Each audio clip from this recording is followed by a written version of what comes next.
তোরা কি মানুষ না অন্য কিছু? কোন ধরনের মেন্টালিটি নিয়ে তোরা চলাফেরা করিস? হ্যাঁ, আমার মাথায় কিচ্ছু আসে না। ফিলিস্তিনিরে সাপোর্ট করার উদ্দেশ্যে সারা দেশে বিক্ষোভ মিছিল হইছে, সারা দেশ বিক্ষোভ মিছিল করিছে। আর তোরা কি করছিস? তোরা করছিস কি ভাঙচুর আর লুটপাট। আরে ভাই, ইসরায়েলি পণ্য বয়কট করতে হবে, এটা আমিও সহমত, কিন্তু এইভাবে ভাঙচুর আর লুটপাট করি কি লাভ? এইভাবে ভাঙচুর আর লুটপাট করা মানে দেশের সম্পদ নষ্ট করা। এটা কোন ধরনের বয়কট রে ভাই?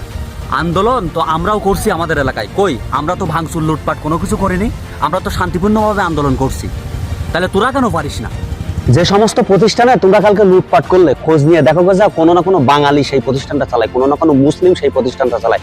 তোমরা যে লুটপাট আর ভাঙচুর করলে, তোমরা তাদের রিজিক নষ্ট করলে না? এটা ইসলাম কি সমর্থন করে? কখনোই সমর্থন করে না।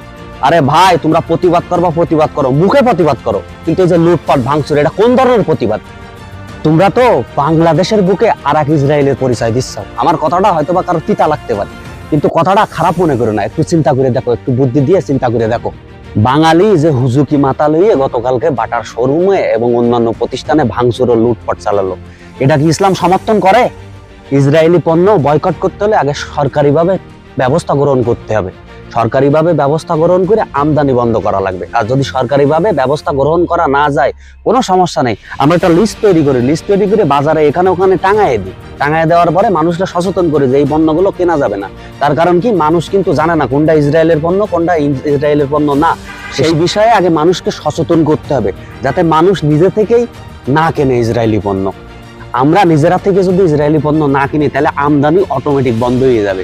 কিন্তু এই যে ভাঙচুর লুটপাট, এটা ভাই কোন ধরনের সিস্টেম আমি বুঝলাম না। তোমরা যে ভাঙচুর আর লুটপাট চালাইলে, তোমরা তো দেখা গেল যে একজনের উপকার করতে গিয়ে 10 জনের ক্ষতি করে ফেলাইছে। সত্যি বলতে তোমরা তো ফিলিস্তিনিকে সাপোর্ট করতে যাওনি, তোমাদের আসল উদ্দেশ্য ছিল যে গিয়ে লুটপাট করা।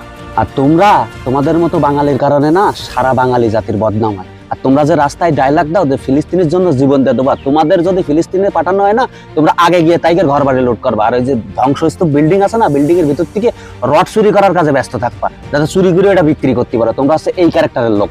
একটা কথা মনে রেখো ভাই, কারো কখনো উপকার করতে না পারলেও কারো কখনো ক্ষতি করো না। তোমাদের মতো এই কিছু বাঙালির এইসব কর্মকাণ্ড যখন সোশ্যাল মিডিয়ায় পোস্ট করা হয় না, তখন বিদেশিরা কি করে জানো? তোমাদের উপরে থুতু থুতু থুতু মারে। বুঝতে পেরেছ?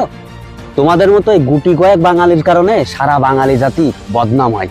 তোমরা যে কজন মিলে এই কাজটা করলে, সবাইরে দেখে তো মনে হয় যে ওয়েল এডুকেটেড। আচ্ছা, তোমরা তোমাদের নিজেদের বিবেকের কাছে প্রশ্ন করে দেখো তো, যে কাজটা করা তোমাদের ঠিক হয়েছে কিনা। ব্যক্তিগতভাবে আমার যেটা মনে হয়েছে আমি সেটা বলছি। আমার ওপিনিয়নের সাথে হয়তো বা আপনার ওপিনিয়ন মিলতে নাও পারে। আর যদি আমার কথার ভিতরে কোনো রকম ভুল ত্রুটি থেকে থাকে, তার জন্য আমি ক্ষমা প্রার্থনা করি। আসুন চেষ্টা করি একজন ভালো মানুষ